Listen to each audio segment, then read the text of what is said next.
You know, from the very first day you start coding in Java, you learn how to make a program talk. But have you ever really thought about how that conversation happens?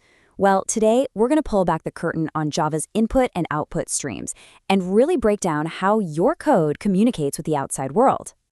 So here's the game plan. We're going to start with a line of code every single one of us knows. Then we'll trace the journey data takes when it leaves your program and then when it comes in. We'll also take a look at how to handle errors along the way. And finally, we'll see why this whole idea of streams is just so powerful. All right, let's jump right in with something that should look incredibly familiar to anyone who's ever written a line of Java. Ah, yes, the classic Hello World. It's probably the first thing you ever wrote, right? It's simple, it always works, and honestly, it hides a really fascinating process happening just under the hood.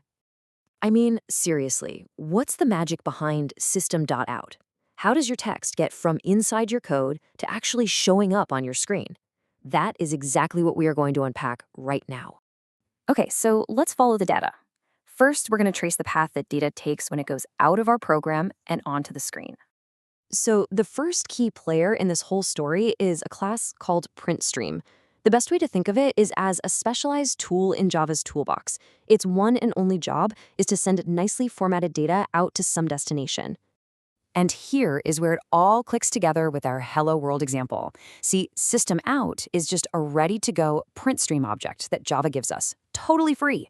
It's already set up and pointed right at your system's standard output, which for you and me is usually that console or terminal window. Now, before that data actually hits the screen, it makes a quick little pit stop. It goes into something called a buffer. You can just think of a buffer as a temporary waiting room, kind of a staging area. It's just a little piece of memory where data hangs out before it gets sent out in a bigger, more efficient batch. So if we put it all together, the process is actually a super simple three-step. First, your code calls that print method. Second, Java takes your data, whether it's the text hello or a number like 9, converts it to characters and puts them in that buffer. And finally, the system just writes the whole buffer's contents to the screen all at once. And check this out, this visual lays it out perfectly. The code on the left doesn't just magically teleport its output to the console on the right. Nope. It sends the characters for age 9 to that all-important middleman, the buffer. Only then does the data finish its trip. Now, this might seem a little indirect, but it is the secret to making I/O operations fast. Think about it like this. It's way faster to make a one trip from your house to the car with a big box full of stuff than it is to make 10 separate trips carrying one item at a time. The buffer, that's the box. All right, let's flip the script. We've seen how a program talks. Now let's dig into how it listens. So if PrintStream is for sending data out, its counterpart for getting data in is, you guessed it, the in-stream.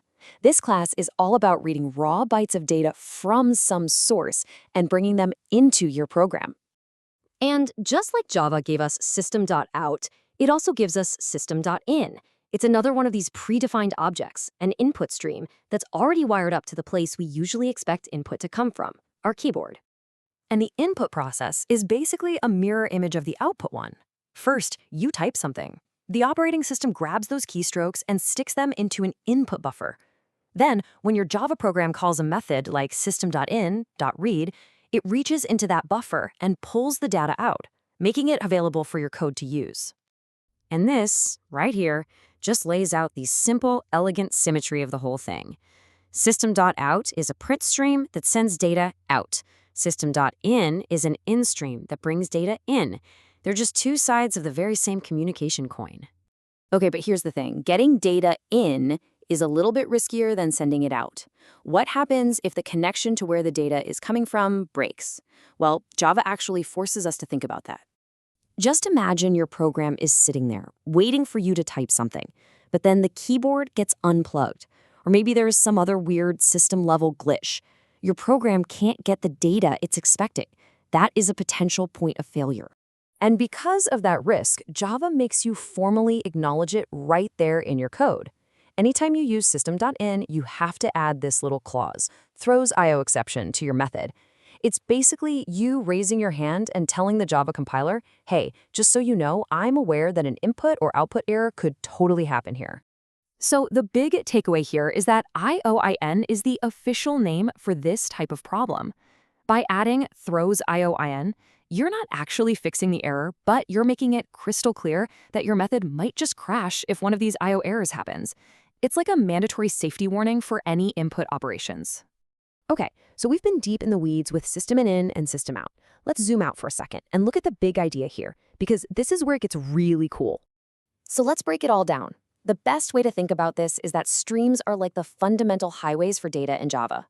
System.in and system.out are just the default on-ramps and off-ramps that connect your code to the console. Those buffers, they're like traffic control, making sure data flows efficiently. And that I/O exception, that's just the mandatory caution road may be slippery sign you have to post on the input highway.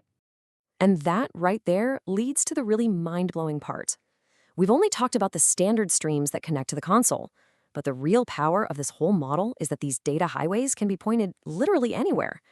What if instead of the keyboard, your input stream was connected to a file on your hard drive? Or what if it was connected to a server on the other side of the planet? That is the true power of Java's I/O streams.